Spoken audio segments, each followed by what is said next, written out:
lo que vamos a hacer esta tarde está dividido en dos partes. Una parte sobre el aporte que le ha hecho la ingeniería mecánica y la mecatónica a la ingeniería general, una parte a cargo del profesor Miguel Hernández, es profesor del Departamento de Ingeniería Mecánica y Mecatónica, y luego vamos a tener un conversatorio sobre esa perspectiva de la ingeniería mecánica ubicándose dentro de la ingeniería general, hecha por dos egresados nuestros, el ingeniero Marco Arturo Muñoz y el ingeniero Jorge Conteras Tenjo. Ellos son egresados nuestros y con su experiencia empresarial nos darán una visión de esto, del futuro y de lo que como ingeniería le hemos aportado, como ingeniería mecánica, le hemos aportado a la ingeniería general del país. Vamos a tratar de hacer la charla un poquito más corta de lo que tenía programado, pues para que podamos, si es posible, ustedes puedan preguntar, etcétera. Entonces vamos a iniciar de una vez. Muchas gracias. Bueno, buenas tardes.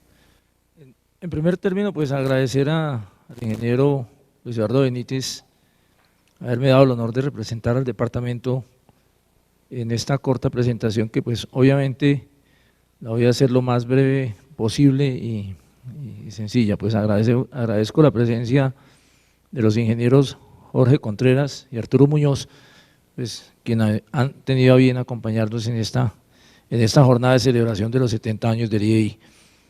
De pronto, cuando a uno lo invitan para que haga un tipo de presentación asociada a una conmemoración de estas características, pues son muchas las cosas que hay que pensar alrededor de qué es lo que se puede hacer, qué enfoque le damos, cómo, digamos, enfocamos el tema, y créanme que es relativamente complejo, dado que hay muchas cosas por decir, y el tema, como lo anotaba aquí el ingeniero Contreras, es realmente abierto. Yo dándole un tinte un poquito personal, si ustedes me lo permiten, y teniendo en cuenta una cierta, me atrevería solamente a decir una cierta goma, un poquito como por la historia. Me voy a permitir pues hacer estas pequeñas notas.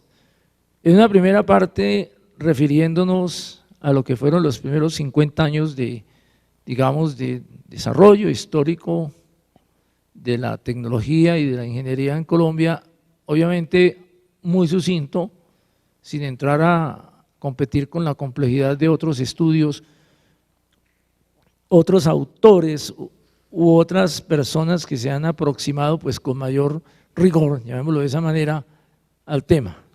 Yo diría más bien que parte de la intención es que mediante esta charla entendamos la importancia que ha tenido nuestro departamento en los últimos 50 años, y para poderla entender es que quise referirme a esa, digamos, primera mitad de siglo en donde el desarrollo industrial del país fue muy diferente y obviamente el departamento no existía. Lo primero que hay que acotar, pues de acuerdo a los datos históricos, es que nuestro país intenta un primer desarrollo a partir de una situación política compleja como fue la Guerra de los 1000 días.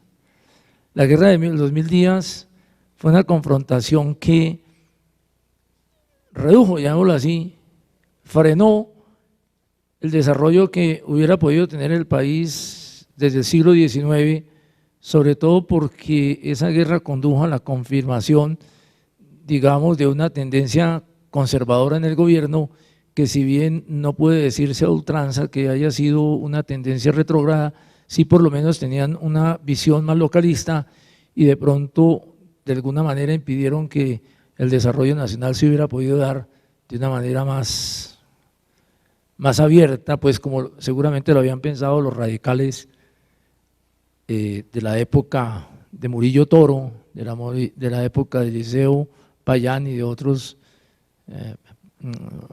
liberales radicales de la época de la Constitución del 63 del siglo XIX. Entonces, como les decía, este estado de cosas llevó incluso, como lo estoy mostrando ahí en la parte derecha inferior, pues por lo menos escribiendo, a que incluso hubo una reducción de la artesanía, los artesanos. Es decir, la guerra implicó una desaceleración del país durante casi 2 o 3 años, además de las tendencias que venían prevaleciendo desde ese siglo. Por lo tanto, cuando ya se aboca al inicio del siglo XX, digamos que el gobierno de Reyes, en el año 9, en el año 10, ya intenta propiciar algunos estímulos para el desarrollo y obviamente se está consolidando un sector privado con cierta capacidad de inversión, con cierto capital, apoyado básicamente en los resultados de las primeras incursiones en el negocio de café a finales del siglo XIX. Eso llevó a que particularmente en el departamento de Antioquia aparecieran, digamos, las primeras industrias que podían calificarse de no tener un perfil artesanal, sino que tenían ya una proyección industrial, y entre ellas merece mencionar a título de simple información a Coltejer, a Fabricato, eso en Medellín, en Bogotá, Cementos Amper, que fue de una familia que al mismo tiempo trajo la energía por primera vez a la ciudad de Bogotá. Obviamente que ver esto hay que mirarla en un contexto tecnológico a nivel internacional, porque en esa misma época la industria en el mundo, a principios del siglo XX, ya tenía unos derroteros muy definidos alrededor de la, digamos, aplicación industrial y comercial de los grandes inventos, digamos, del que llamamos siglo de la luz, es decir, de la consolidación de la ciencia en los países desarrollados europeos y obviamente en Estados Unidos. Eso llevó a que la electricidad, por ejemplo, el motor de combustión interna y por ende el automóvil, ya fueran, llamémoslo por así, inventos de uso comercial sin los riesgos propios de las limitantes que podía tener su fase de investigación. Solo traigo a título de colación para establecer como esas diferencias que ya desde 1880 en Estados Unidos existía la ASME, es decir, la American Society Mechanical Engineer, que es decir que el concepto de ingeniería mecánica estaba muy claro tanto a nivel de profesión e incluso de disciplina en algunas universidades de los Estados Unidos y en otras de Europa. Eso es bien importante. En tanto, nosotros seguíamos más bien como de una visión un poquito localista por esa tendencia política y poco podría pensarse que por la idiosincrasia de nuestro pueblo continuábamos resolviendo problemas básicos de la formación de nuestro Estado, y eso de alguna manera impedía que definitivamente tomásemos un camino de desarrollo como hubiera sido lo esperado.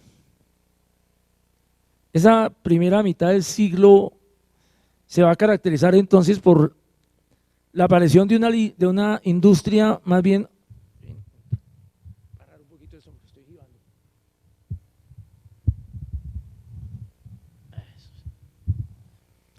de una industria que primero satisfacía las necesidades básicas, tal y como puede referirse a la industria textilera y algo a la industria de alimentos.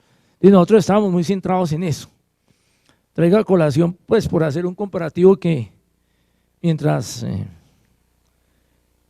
Estados Unidos y en Europa los desarrollos tecnológicos eran muy amplios y el consumo masivo de nuevas tecnologías prácticamente había llegado a toda la población, nosotros todavía estábamos pensando en desarrollar negocios como el de las bebidas, y encontré curiosamente este aviso en internet, en donde es un aviso del Tiempo de 1909 y dice, vea, refajo, ¿no?, con cerveza de uva y con cerveza de lúpulo, es decir, con cerveza de lo que hoy conocemos como cerveza, sacada la cebada. Eso muestra la distancia que nosotros teníamos con respecto a ese mundo desarrollado. Sin embargo, esa primera mitad del siglo, llamémoslo de esa manera, alertó a nuestras autoridades, estoy hablando de los primeros 30 años, y específicamente hay que hablar de un presidente muy interesado en los temas de desarrollo, como fue el presidente Pedro Nela Ospina, que de origen antioqueño, impulsó las obras de infraestructura como un primer esfuerzo por modernizar el país. En esa época, indudablemente, lo que se hablaba era el ferrocarril, y esta persona desde 1920,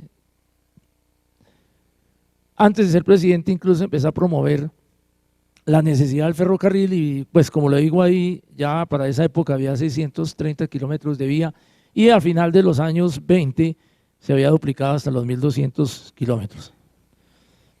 Por otro lado, el Estado se interesó en el impulso de la energía eléctrica a nivel de las grandes hidroeléctricas. Esa sí fue una decisión pues, estratégica desde el punto de vista de las características topográficas de nuestro país y la inclinación fue por definitivamente la alternativa hidroeléctrica para producir energía. Pero valga decir que esos grandes proyectos, tanto los proyectos de, digamos, de mejoramiento de la infraestructura, en este caso el ferrocarril y los proyectos hidroeléctricos, etcétera, etcétera, siempre estuvieron acompañados por inversión extranjera de alguna parte a través de préstamos y por el otro lado por un aporte muy fuerte de técnicos venidos del exterior, porque es donde intentamos caracterizar en qué momento las ciencias asociadas a las disciplinas como la mecánica y la eléctrica comenzaron a tener presencia en nuestro país.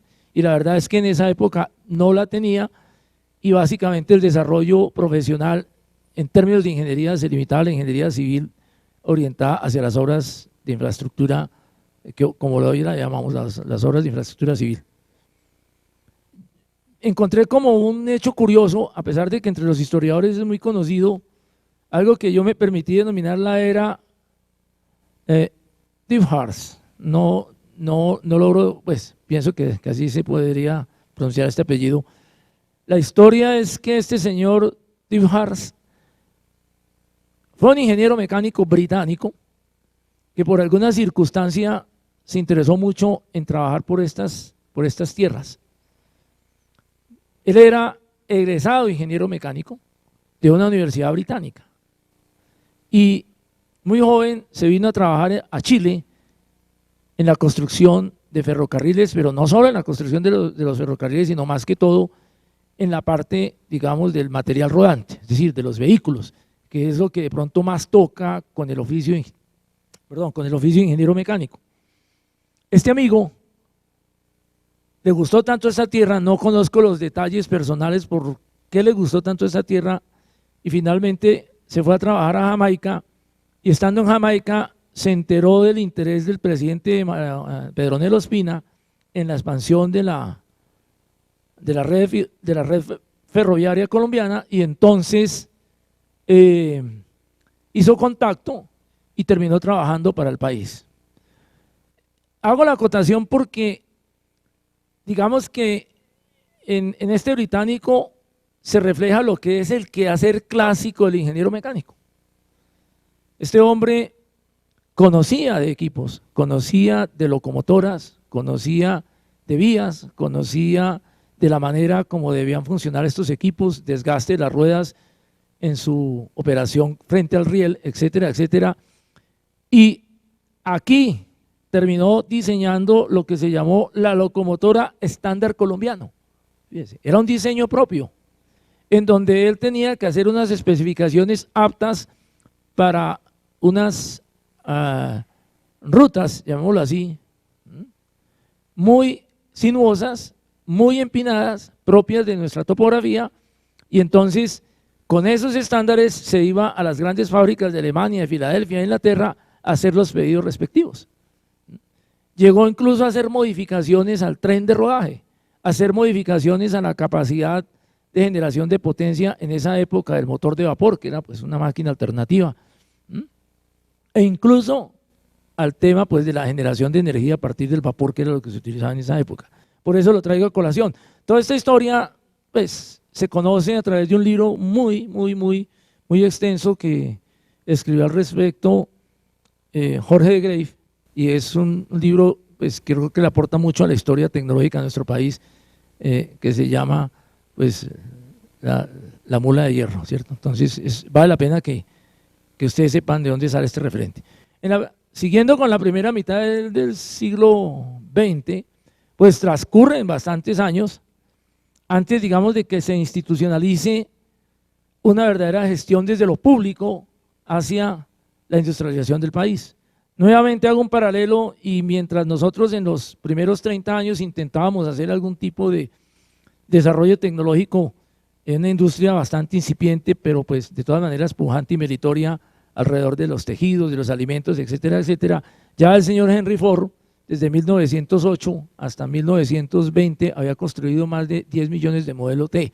Es decir, la tecnología del automóvil definitivamente era un hecho consolidado y pujante en los Estados Unidos.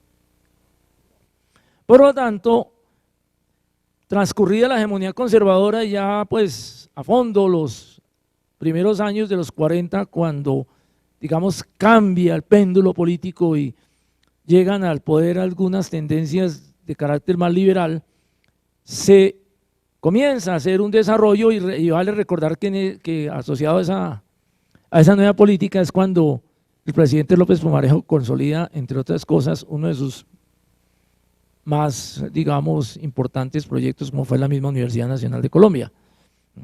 Entonces, en esta época, todavía nosotros vemos que estamos en una situación de desarrollo precaria, pero empieza a observarse que se necesitan ingenieros o profesionales. En esa época no era muy definida la terminología del tipo profesional, pero lo único claro era que necesitamos profesionales que no fueran solamente las disciplinas clásicas que se conocían en nuestro entorno, como eran escasamente la arquitectura y la ingeniería civil.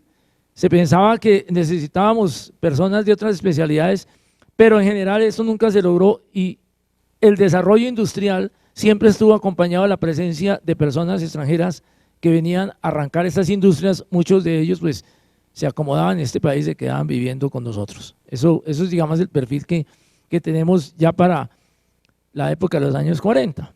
Entonces, cuando yo me permito decir que, obviamente, en estos tiempos, el gran ausente es la disciplina de la ingeniería mecánica, y pues valga decir que la eléctrica y todas aquellas disciplinas que convocaban este tipo de tecnología, porque pues no estaban. Entonces, muchos ingenieros civiles adoptaban esa especialidad y el caso no es lejano. Debemos recordar que nuestro profesor Abel Morales, a quien tuve el honor de conocer y ser alumno de él, era un ingeniero civil formado en la industria. Es decir, él se volvió experto en sistemas térmicos, en calderas, en tecnologías de la transferencia de calor, dado su actividad en la industria, por ejemplo en Bavaria y en otras empresas que entiendo él estuvo presente durante su vida profesional.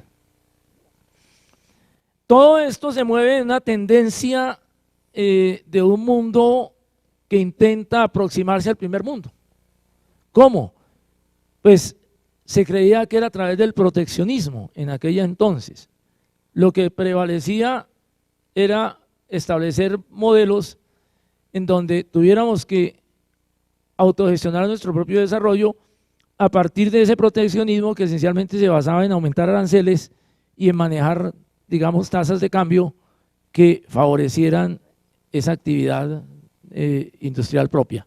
Es decir, desestimulando la importación de bienes de capital y de bienes de alto contenido tecnológico. Esa era la tendencia para entonces. Esa tendencia, digamos, que siguió siendo política de Estado, y entonces ya hacia finales de esta primera década el Estado, hacia 1940, funda una institución llamada a promover verdaderamente el desarrollo, con mucha más capacidad. El Estado en medio de todas sus dificultades, digamos, el nivel de conflicto nunca ha desaparecido en este siglo en Colombia, siempre ha estado. Era la época de la violencia campesina, pero de todas maneras el Estado en esa época, estábamos en los últimos gobiernos liberales y se entraba a nuevamente una fase de gobiernos conservadores, sigue en esa política y se mete tanto en el asunto que crea el famoso Instituto de Fomento Industrial. El Instituto de Fomento Industrial, como vamos a ver enseguida, es el eje de nuevas industrias. Industrias que sí se pueden llamar industrias con las inversiones que incluso los privados o los capitales privados que nunca han sido grandes en Colombia no pudieron hacer, o no les parecía pertinente hacer dado el riesgo que esto implicaba. Entonces es cuando aparece, por ejemplo, la siderúrgica de Paz del Río, que finalmente digamos que se inaugura en 1954, pero ya la operación, digamos, fue muy precaria y, digamos, su ritmo de producción se da más o menos hacia 1961. Esta acería comenzó a construirse más o menos hacia el año 49, ¿cierto? Pero realmente su operación plena, con todo, cumpliendo las estrategias pues, y los planes establecidos, comenzó en 1961. Al lado de ello hubo muchos proyectos, ¿no? Continuaron los proyectos asociados a la infraestructura del país, proyectos eléctricos, y obviamente pues eso llamó alguna diversificación tecnológica en nuestro medio, es decir, generó pequeñas industrias, y ya es cuando aparecen, digamos, los talleres de metalmecánica, aparece el interés por las compañías asociadas a la industria metalmecánica, etcétera, etcétera. Uno de los grandes constructores o que colaboraron en el montaje de Paz del Río fue, por ejemplo, una industria que desapareció, inclusive, que se llamó Tizot, ¿no? Construcciones Tizot, ¿no? Esto lo traigo a colación, esto lo tenía en otra charla y me parece muy interesante porque el IFI también entendió que uno de los ejes de desarrollo era la industria automotriz. Ese siempre ha sido el sueño de todo país, de toda sociedad, y es cuando por allá a finales de los años 50 se les ocurre crear Colmotores. Colmotores comenzó siendo una concesión, o utilizando más bien una concesión o una franquicia de los británicos de una marca Austin. Yo alcanzo a recordar esos vehículos y créanme que pues no solo en el proceso productivo, sino en la comercialización de los vehículos y en algunos otros aspectos asociados con el manejo de la organización, los resultados no fueron muy favorables. Llega entonces la segunda mitad del siglo con los grandes proyectos hidroeléctricos. Realmente es cuando de pronto consideramos que ya estamos maduros para pensar en unas profesiones a nivel de las universidades diferentes a la ingeniería civil. Claro, esto coincide y me voy a permitir mencionarlas. Aparecen justamente firmas de consultoría que se alejan, digamos, del modelo clásico civil, incorporan la disciplina de la ingeniería mecánica. Una de ellas es pues Chávez Camargo, fundada en 1963, IGT, fundada en 1947, Estudios Técnicos del 64, Integral S.A., que es una firma de Medellín del 55, y menciono Distral S.A., me va a ayudar el ingeniero Jorge, porque no encontré, pues, pude haberlo encontrado, pero de pronto no tuve, digamos, el tesón de hacerlo. Solamente sé que fue liquidada en el 97, no sé si me estoy equivocando.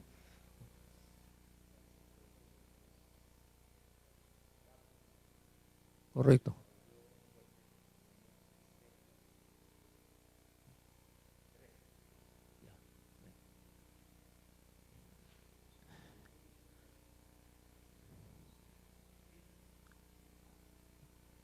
Correcto, muchas gracias, ingeniero Contreras. Entonces noten ustedes que, y era una empresa no de perfil civil, era una empresa de montaje industrial. Esa era su principal característica. O la ingeniería, sí, pero terminó haciendo montajes. Bueno.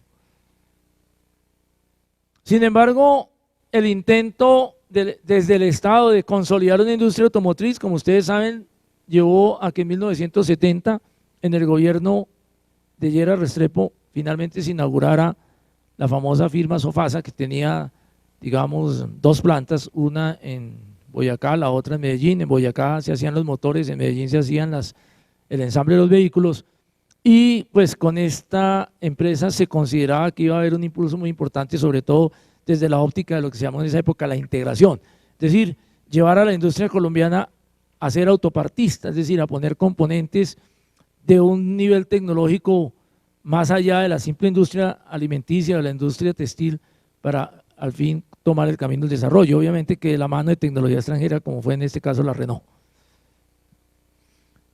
Al mismo tiempo, ya Ecopetrol se había convertido en un activo nacional, ya había sido adquirida, eso creo que ocurrió desde el 48, entonces aparece el ensanche de la refinería, especialmente en la refinería de Barranca hubo algunos ensanches, y pues del brazo de toda esta, o de la mano de todas estas actividades, pues sigue, digamos, creciendo la industria metalmecánica como una industria asociada a los suministros de ciertos bienes con algún nivel tecnológico y definitivamente yo creo que se podría decir entonces que el camino ya está abonado para que se piense como se pensó y como finalmente se maduró en nuestra Universidad Nacional la creación del Departamento de Ingeniería Mecánica, hoy llamado también de Mecánica y Mecatrónica.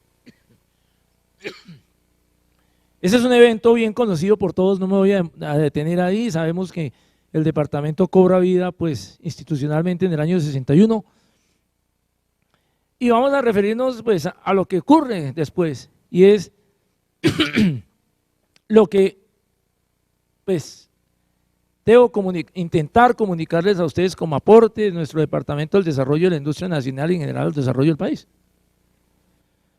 En general yo pienso que en aquella época la demanda de ingenieros mecánicos fue tan grande que incluso no hubo desempleo, no había desempleo.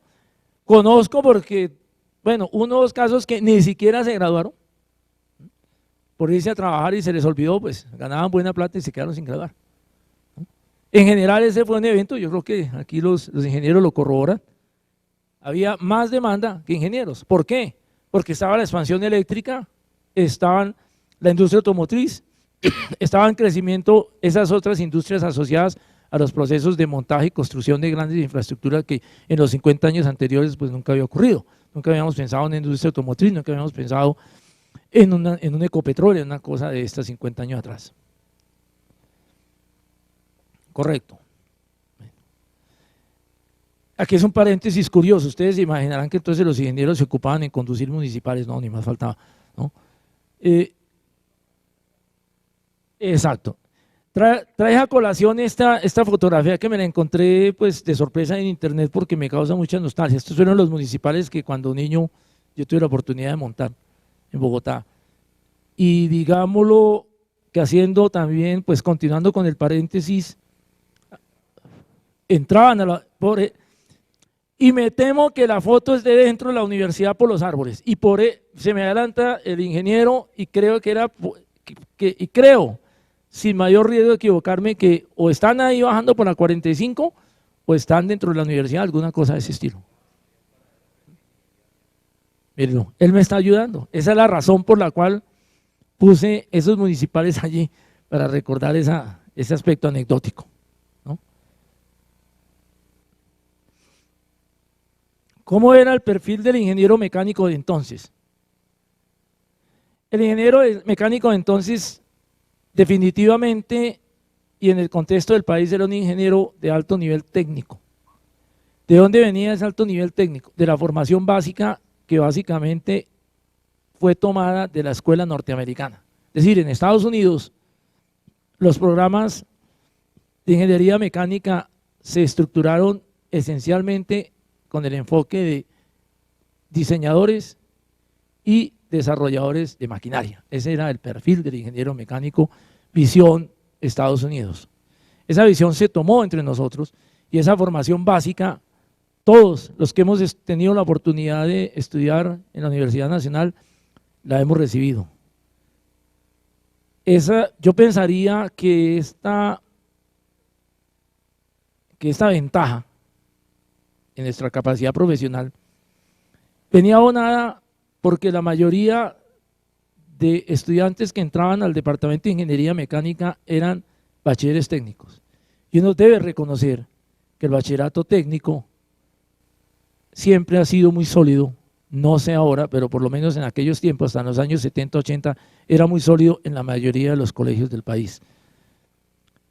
De alguna manera, el origen sociológico de los estudiantes, yo creo que de todas las épocas, llamados a hacer de su carrera una oportunidad de crecimiento y desarrollo, ha sido un factor muy importante para tener un perfil, digamos, de profesional luchador, como lo veremos adelante. Es decir, el perfil que a mí me dio, y lo tomé textualmente de uno de los colegas, también docente aquí en la universidad, es referirme al profesional tropero. Es decir, a ese profesional que por su formación básica, incluso aquellos que fueron de colegio técnico, se formaron en un ambiente en donde la solución de problemas de todo tipo era un factor crucial, partiendo de su propio ingenio y con unas herramientas muy precarias. Yo creo que es el valor del ingeniero mecánico promedio de la Universidad Nacional de Colombia vinculado a la industria. Eso generó un profundo aprecio por este profesional y ni siquiera de iniciativa mía, sino tomado de las importantes obras que se han producido en los últimos años alrededor de nuestro departamento, como es los 50 años de historia del Departamento de Ingeniería Mecánica y la conmemoración de los 150 años de la Facultad de Economía, de Ingeniería, que condujo un libro también promovido aquí por la facultad. Ahí se expresa claramente que por encima de ese cierto tufillo, llamémoslo así, de esa cierta aprehensión que algunos industriales en aquella época tenían por los profesionales por sus ideas políticas de izquierda, eso fue superado por la calidad de estos profesionales y definitivamente el ingeniero mecánico de la Universidad Nacional ha tenido presencia en la mayoría de empresas privadas de importancia y públicas también en este país. Es decir, es un factor que vale la pena hacer notar como lo que ha sido el ingeniero mecánico. Ya voy a ser un poquito tecnicista ya para acercarme al final de la presentación, y es pues tomado también de estos documentos, específicamente de los 50 años de historia del Departamento de Ingeniería, libro pues impulsado y pues prácticamente de la autoría del profesor Benítez. Vemos que hay un crecimiento sostenible. Yo diría que es un crecimiento en donde la presencia de los estudiantes se ha triplicado en promedio en los últimos años.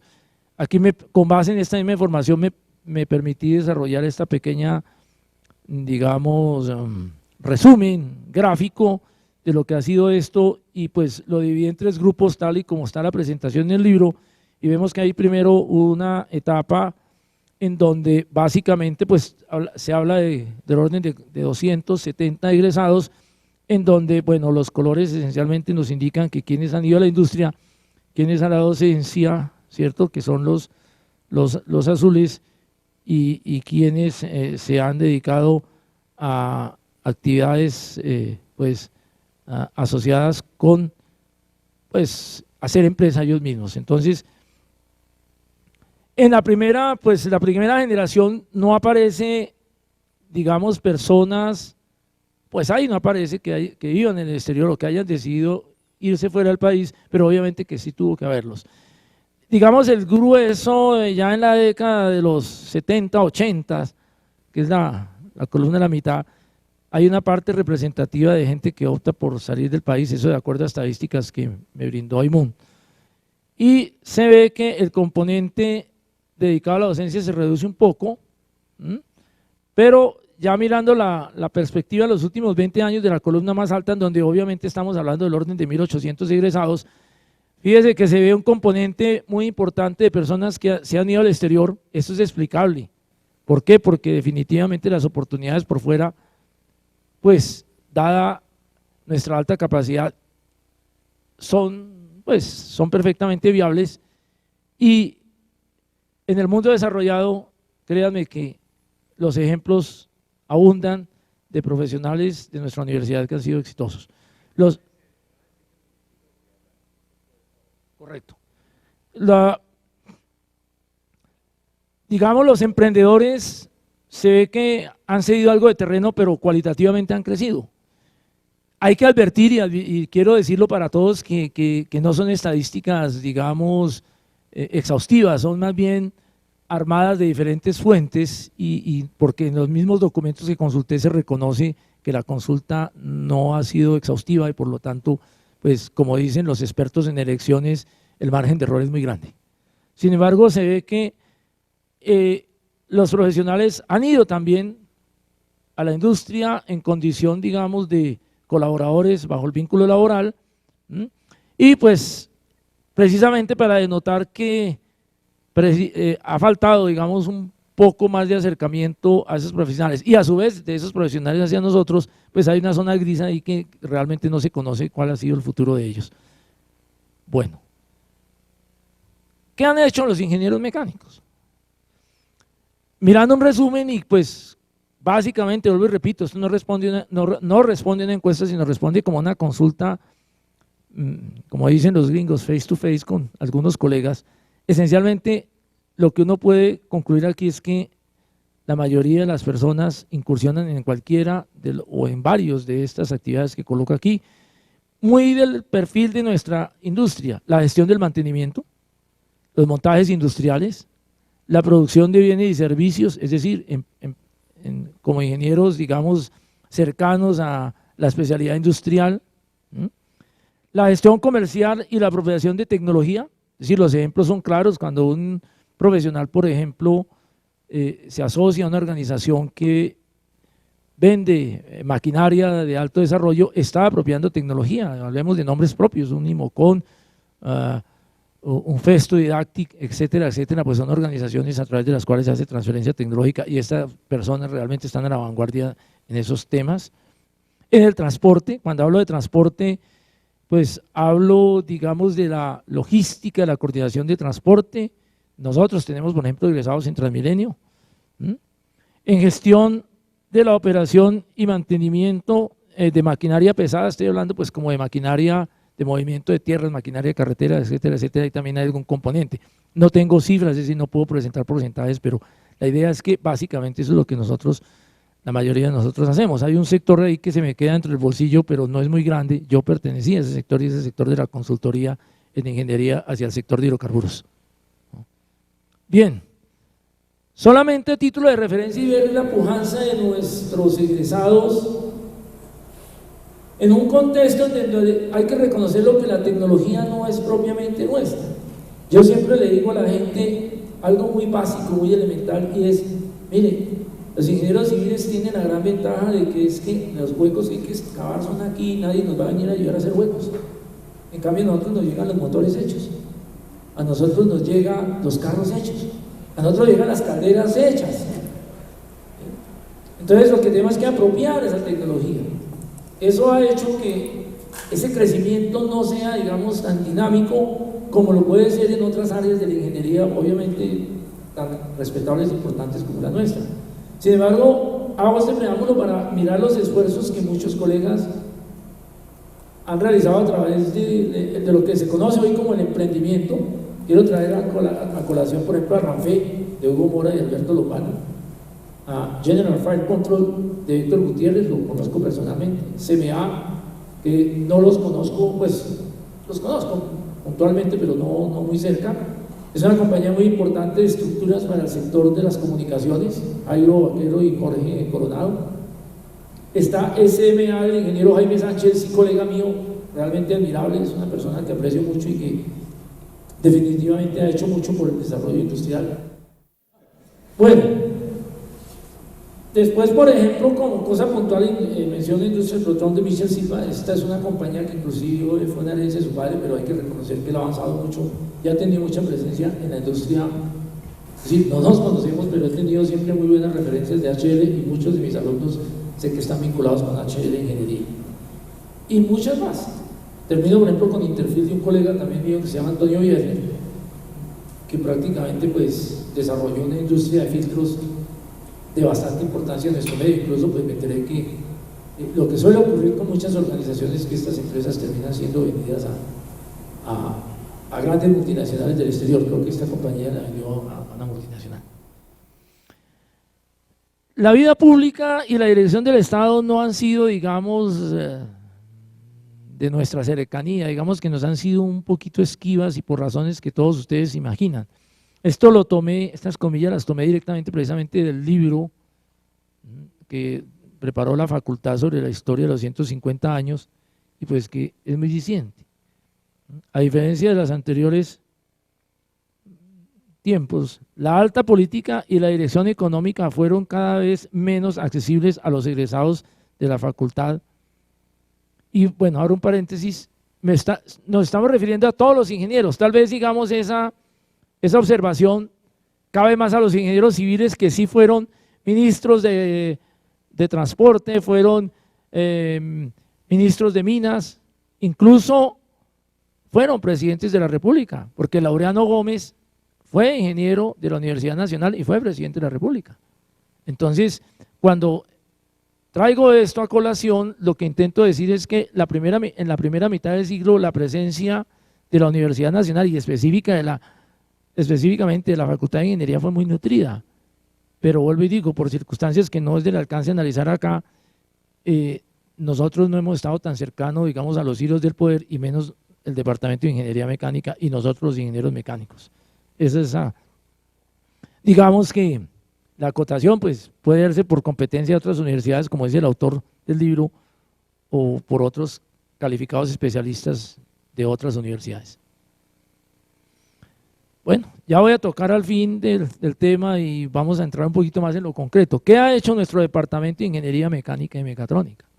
¿Y cómo se ha venido desarrollando? Pues indudablemente que ha sido un desarrollo que he tenido la oportunidad de presenciar, bastante significativo en los últimos 10 años. Cuando yo comencé como estudiante aquí en el año de 1973, no habían profesores doctores, es más, no habían profesores con maestría, todos los profesores solamente tenían pregrado. Pero pues las políticas de la universidad, creo que desde el gobierno de Mockus, desde la rectoría de Mockus, perdón, definitivamente han llevado a que se haya prestado atención al desarrollo del conocimiento a nivel de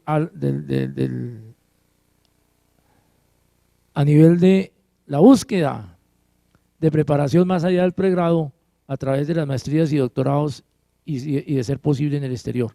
Entonces, hoy podemos decir que más de 20, exactamente el profe Benítez me dijo que eran 21, pero me dio como susto, no sé que sean 22, ¿cierto? Por lo menos más de 20 doctores son en este momento profesores de del Departamento de Ingeniería Mecánica y Mecatrónica. Yo creo que casi que el 50%, lo cual nos está poniendo en una situación, digamos, ventajosa respecto de, como decía el ingeniero Muñoz hace un momento, fuera de cámaras, que lo que hay que preguntarse es, no es el pasado, sino qué es lo que vamos a hacer en adelante con este recurso y con estas perspectivas que tenemos.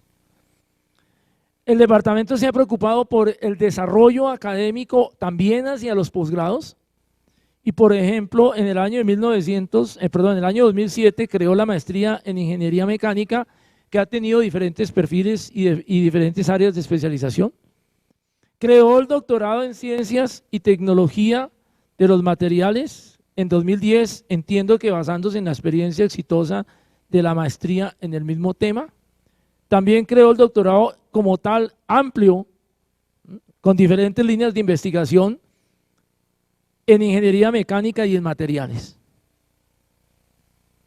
Yo estoy convencido que con el apoyo de estos docentes y con el apoyo en general de todos los docentes, incluso aquellos que no tenemos doctorado, podemos llevar el departamento a una presencia relativamente importante en el escenario internacional, en el escenario nacional y en el escenario internacional.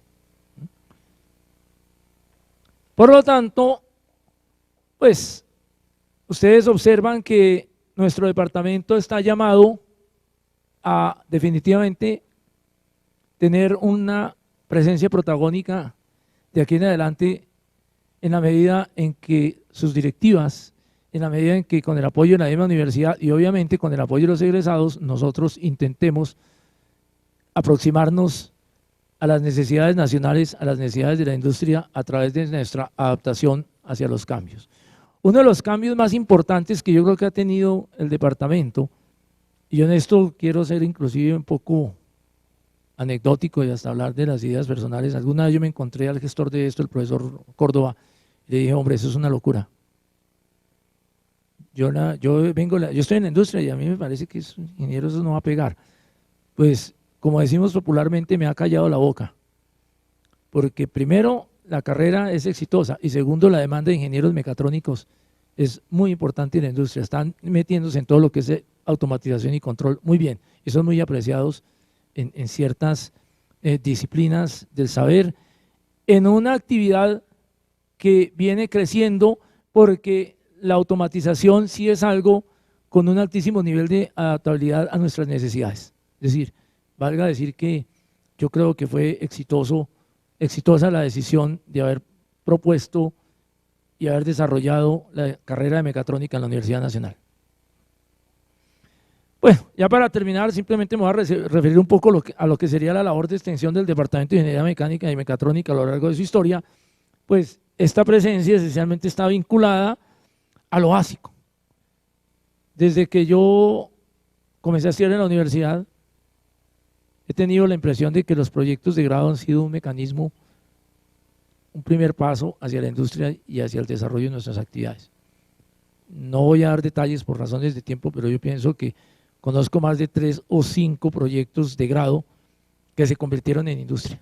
Es decir, hoy son una realidad con base en esa iniciativa que tomaron algunos colegas cuando aún eran estudiantes aquí de la universidad. La labor de extensión desde la perspectiva académica, obviamente, ha sido enfocada desde las diferentes áreas y ha tenido intervención desde diferentes formas, como por ejemplo la asesoría, como por ejemplo la realización de ensayos, a través de áreas como la de materiales y procesos, que en eso ha sido muy dinámica, como la de ciencias térmicas y fluidos, en donde se hacen sin número de asesorías lideradas por docentes pues altamente entrenados en este tema. Yo creo que personas como el ingeniero Javier Castro Mora, vale la pena mencionarlo porque él no solamente enseñaba aquí ciencias térmicas, él estaba en las industrias, él iba, tenía presencia, colaboró con, o ha venido, creo que todavía lo hace, con entidades del sector público que direccionan la política energética del país, la UME, la CREC, etcétera, etcétera. Entonces, la presencia yo creo que ha sido muy dinámica en estos aspectos. Además de nuestro core, digamos, nuestra columna vertebral, el diseño de máquinas y la automatización liderado pues por diferentes docentes en todas las épocas y hoy con personas de muy alto nivel, muy alto nivel de preparación en el exterior a través de sus estudios de posgrado. Por lo tanto, yo pienso que una herencia consustancial a nuestra vocación académica como tal es el enfoque que siempre hemos tenido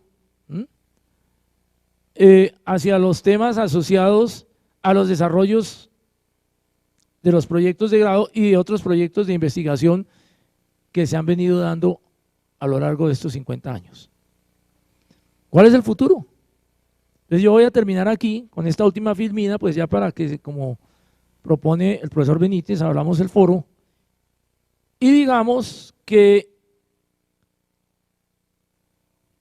tenemos las bases, tenemos el talento humano, tenemos las condiciones para aproximarnos a esa industria. Lo que pienso yo es que ha faltado un poco más de labor estratégica al respecto, de adaptación y de vencer un poco el cambio cultural, porque en otras latitudes el tema es distinto. Si nosotros nos vamos a consultar una empresa privada y les decimos, oigan, ¿a ustedes les interesa un doctor? Probablemente dirá que no. En nuestro mundo nacional heredamos de alguna manera los valores que nos vienen de otros países y por ejemplo la fuerza gremial pesa más.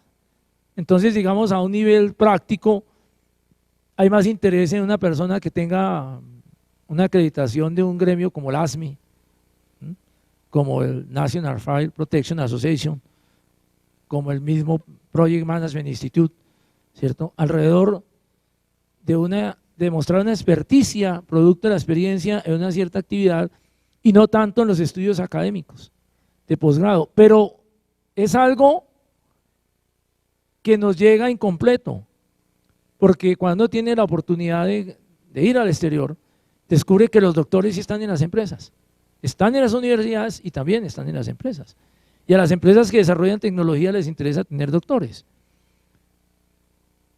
Nuestro trabajo consiste en eso, en que entiendan, en que nuestra industria, que finalmente tendrá que adaptarse a los nuevos lineamientos económicos como el libre mercado, como los famosos TLC, etcétera, etcétera, comprendan que una buena manera de llegar a sostenerse hacia el futuro económicamente y financieramente y tener viabilidad es avanzando en los temas del conocimiento, y para eso estamos nosotros aquí.